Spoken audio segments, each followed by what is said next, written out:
Ake phize nginivusele bazalwane egameni lika Jesu.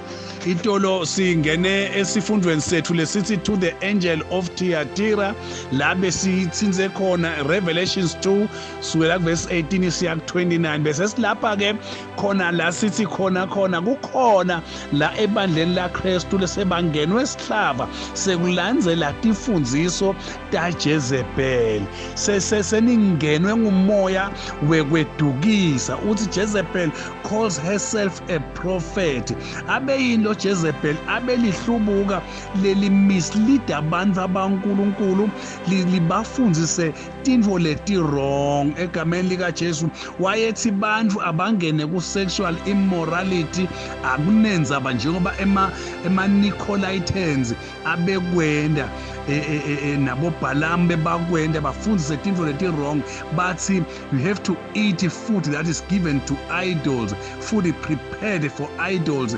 kwakutifundisa leti asetinyelele tangena ebandleni la Kristu njengoba beshito Paula wathi niboqaphela ema heretics noma ke labo labangena ebandleni kube ngathi bayakholwa kani abakholwa egameni lika Jesu. This is spiritual adultery, spiritual fornication. Ufunza base Roma 7 kusukela verse 1 kuya 4 egameni lika Jesu balandzela tifundiso leti wrong. Jezebel bazalwane wayefundzisa tintfo letikabi phela kukhumbule lesi Jezebel number 1 abe worshiper Baal sibanda balandzele Baal nanamuhla kuyendeka uve umzalwane ekhathe ebandleni athi uNkulunkulu wemfundisi wami phela unemandla uNkulunkulu wemfundisi wami uthi butelo kwekuthi nguphi lo uNkulunkulu longasiye wakho kodwa lo uNkulunkulu wemfundisi wakho nalamuhla abantu bayethwala bahambe bayothwalela kukhipha emadimoni bende tintfo letimangasako bayongena elwandle bende yonke imikhiba ngiko la ngile Baal worship the worship ni worship eBaal. Number 2 labe kufundzisa abethatha abantu baNkulunkulu njenga Elijah athi abahambe labantu baNkulunkulu bayokhonta tithixo. Number 3 abebabulala labo labatitshele ngekwethembeka kuNkulunkulu ababulale labe bathembeka kuNkulunkulu. Nawu futhi incwadi ya Kings 18 verse number 13 noma ke 21 verse number 7 kuya ku 14 uyabona lo siletho tikhathi leto kutibitwa ngekuthi ngema dark ages le dikhathi tekuhlubuka labe bahlubuka khona abantu bashiye lenkolo yebuKristu bangene sathane wazama ngayo yonke indlela kuthi bantu labethembeke kuNkulunkulu abahlubule egameni lika Jesu. Nakake lamagama lamane lengifuna kwathinza la washoko Kristu ngemlomo wakhe. Number 1 ukhipha lamagama lathi I have given her time to repent of her sins and sexual immorality but she refused.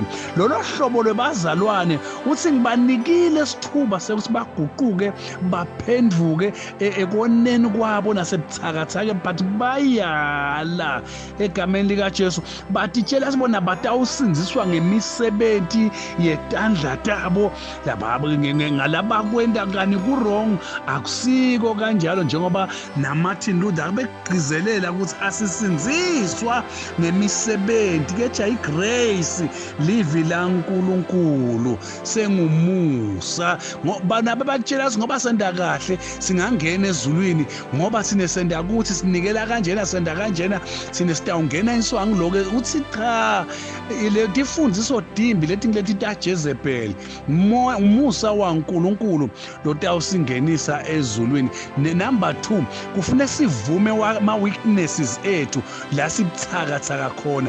Number 3 simethembe naNkulunkulu. Number 4 sicorrect ema faults ethu.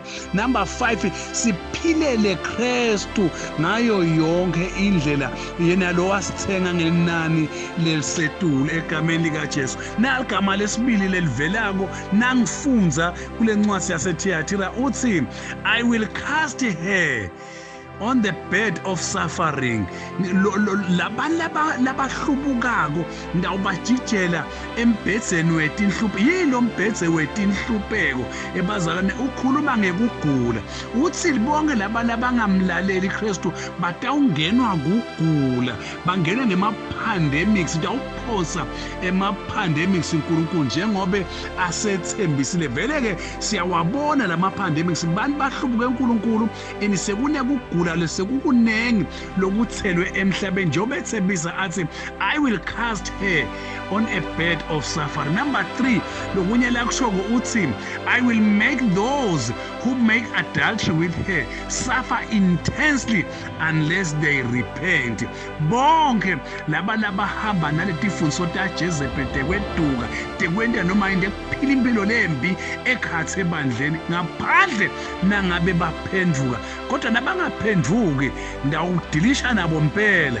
Ngalenye ligama abazalwane noma ke ngalamanye amagama abantu abakethu uthi uma ngabe bantu balandzela sathane batawuhlupheka mbamba futhi egameni likaJesu. Uthi ke jake nangabe batawenda bo sexual immorality, bende bo sex outside marriage, batawuhlupheka. Usho Jesu uyathi aphandle nangabe batawuphenduka batishiye indlela dabo letimbi nitawuba nabo nangabe bashiya. Kodwa ngiyajabula lokho there is hope if somebody repenta egameni likaJesu. Kepha nanga repent there is intense punishment.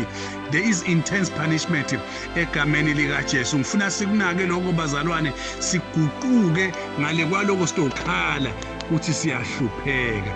Bese ugcina nganamagama lathi I will strike her children with death. I will strike her children with death. Ebazane kudaze kube nini sigulelwa abantwana singcwaba abantu bethu ngenxa yokuthi nje thina asifuni ukuphenduka sibuye siphile impilo le straight, ngoba uthi tena ngabe sirepenta kuyasikhulula egameni likaJesu. Busisekani, amen.